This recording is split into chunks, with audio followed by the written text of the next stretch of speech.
Meus amigos e irmãos em Cristo Jesus, que a graça e a paz do Senhor Jesus Cristo esteja sobre todos vós.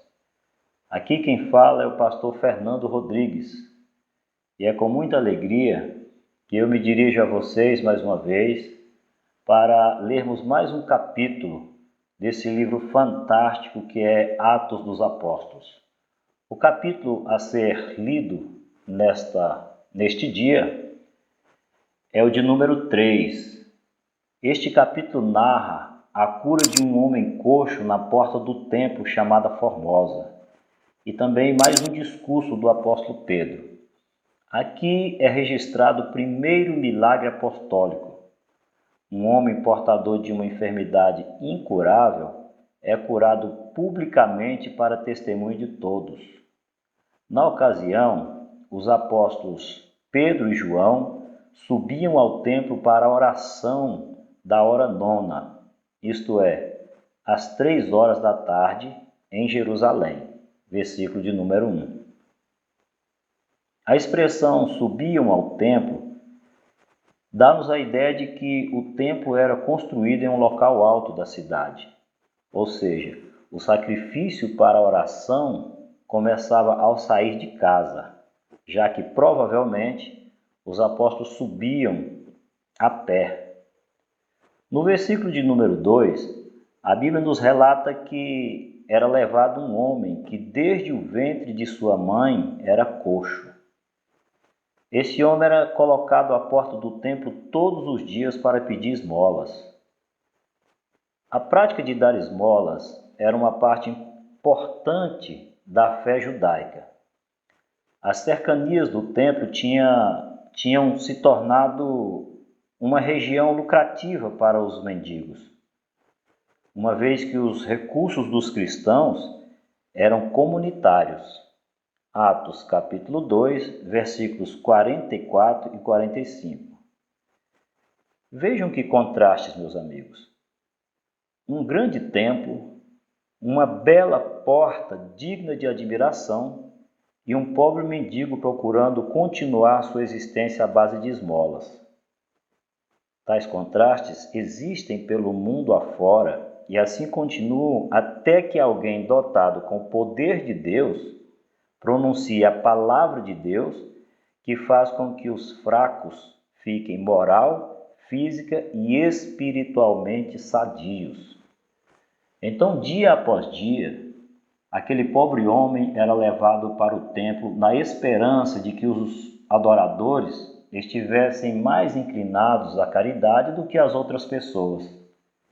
Muitos aflitos esperam algo no calor da religião, no meio da fria indiferença deste mundo.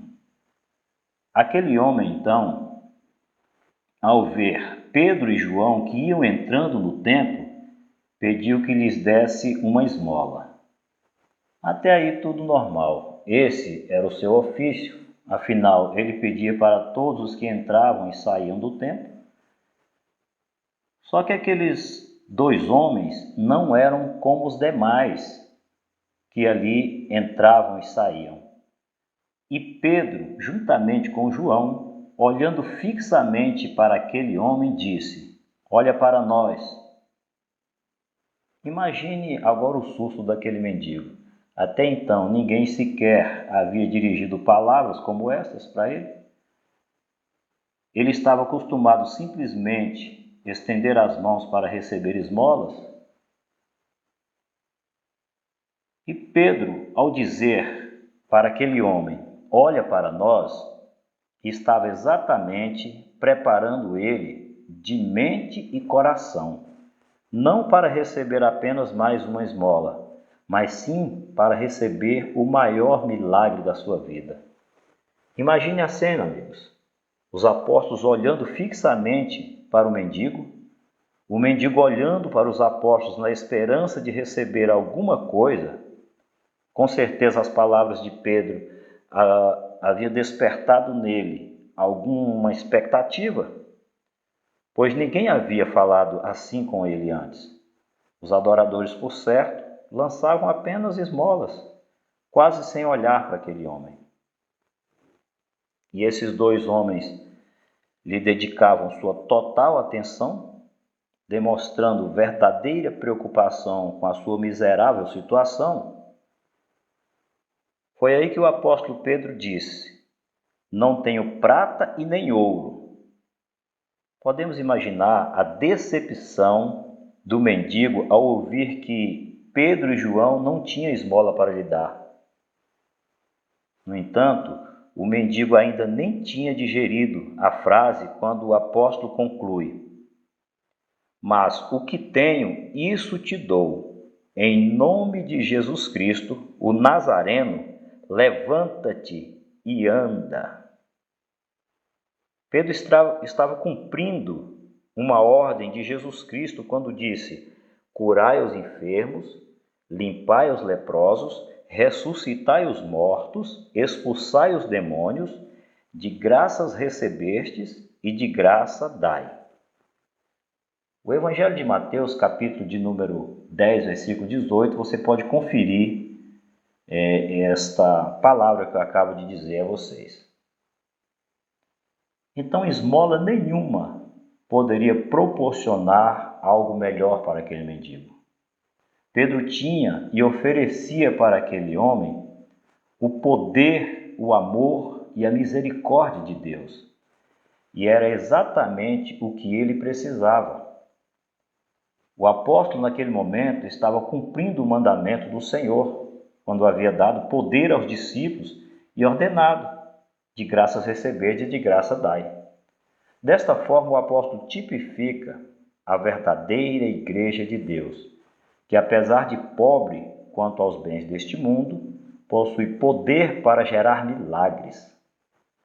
A palavra de Deus diz que o apóstolo Pedro, tomando aquele homem pela mão direita, o levantou e logo seus pés e tornozelos se firmaram. Pronto, o coxo estava curado.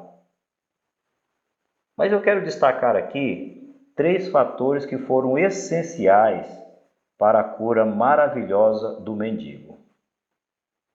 Primeiro, o nome de Jesus. Segundo, a fé. E terceiro, o poder sobrenatural. O nome de Jesus. Conforme o emprego da palavra bíblica, nome é vinculado à personalidade e à influência da pessoa, pois o nome envolve muito mais do que uma forma de identificação. Pode ampliar a autoridade, reputação e poder. Quando alguém diz, usa o meu nome, espera-se sinceramente que esse nome seja digno de ser usado. Vamos dar um exemplo. Se uma ordem é dada no nome do presidente da República, os que recebem são obrigados a obedecer.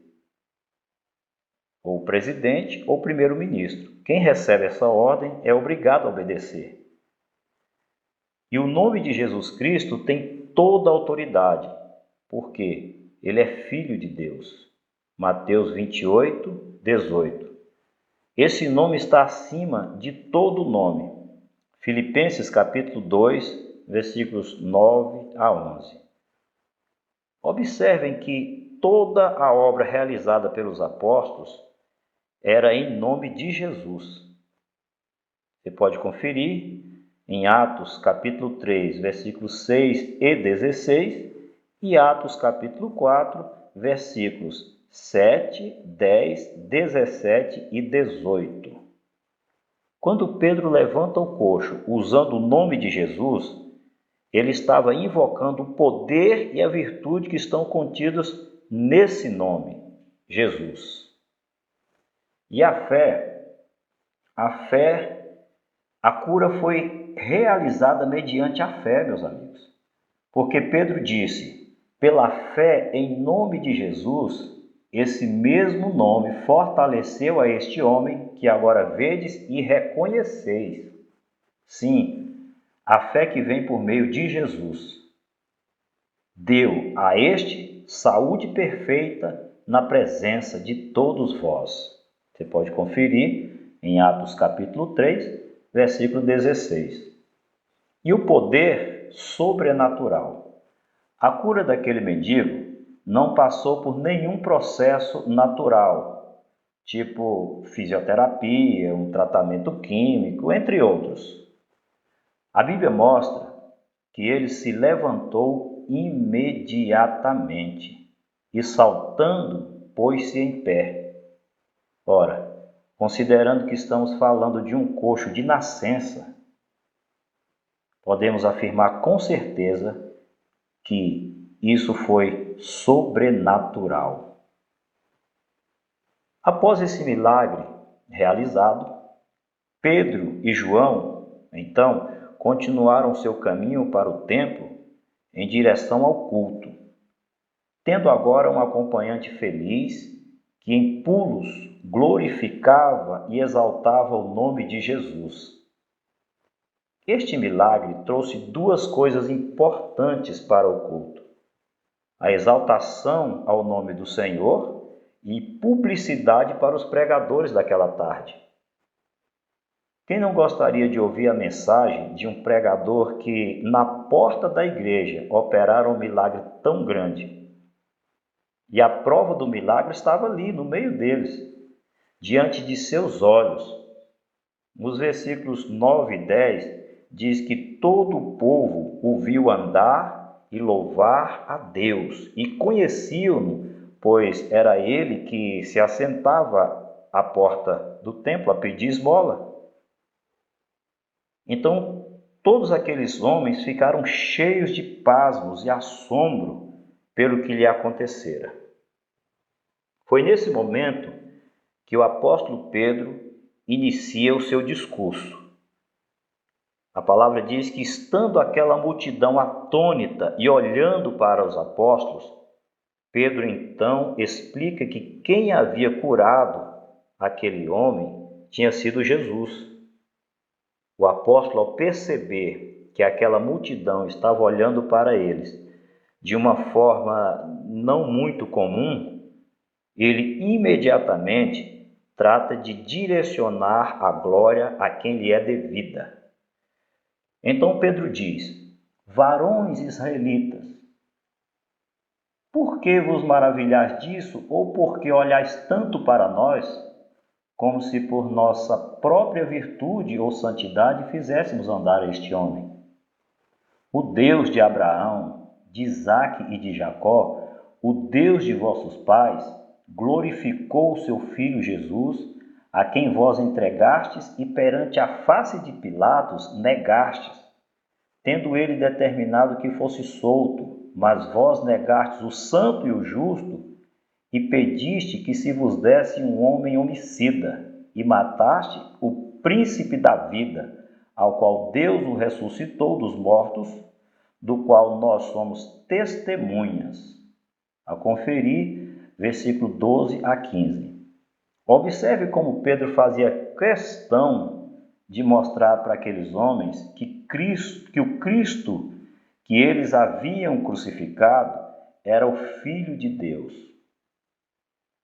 Mesmo sabendo que, ao fazer isso, corria sério risco de ser preso ou mesmo morto, pois o próprio Cristo foi morto por ter se declarado o Filho de Deus. Imagina um apóstolo, né? Uma coisa, porém, aqueles homens não podiam negar: que Pedro e João possuíam um heroísmo que um Cristo morto jamais poderia lhes ter concedido. Pois o mendigo que havia nascido coxo tinha vivido toda a sua vida no meio deles e agora estava ali curado, cheio de saúde, saltando e louvando a Deus. Querendo ou não, eles estavam diante de uma forte evidência de que Jesus Cristo havia ressuscitado e concedido aos seus servos poderes para operar tamanho milagre. Ao continuar seu discurso, o apóstolo Pedro adverte aqueles homens pregando o arrependimento. No versículo 19, Pedro diz para aqueles homens: arrependei-vos, pois, e convertei-vos, para que sejam apagados os vossos pecados e venham assim os tempos do refrigério pela presença do Senhor. E conclui dizendo que Moisés havia profetizado que dentre os seus irmãos Deus levantaria um profeta semelhante a ele, e a esse profeta eles deveriam ouvir em tudo o que ele lhes dissesse, porque aconteceria que toda alma que não escutasse esse profeta seria exterminada dentre o povo. Pedro ainda disse que todos os profetas, desde Samuel, havia falado sobre essas coisas que estavam acontecendo naqueles dias. E encerra dizendo: vós sois os filhos dos profetas, do concerto que Deus fez com nossos pais, dizendo a Abraão: na tua descendência serão benditas todas as famílias da terra. E ressuscitando Deus a seu Filho Jesus, primeiro enviou a vós, para que nisso vos abençoasse e vos desviasse das vossas maldades.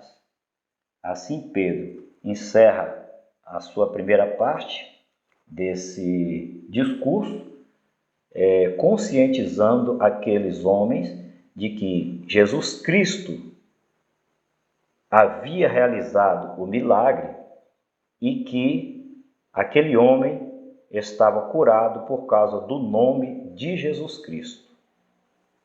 Assim nós terminamos o capítulo de número 3 de Atos dos Apóstolos. Um grande abraço a todos, fiquem todos na paz do Senhor.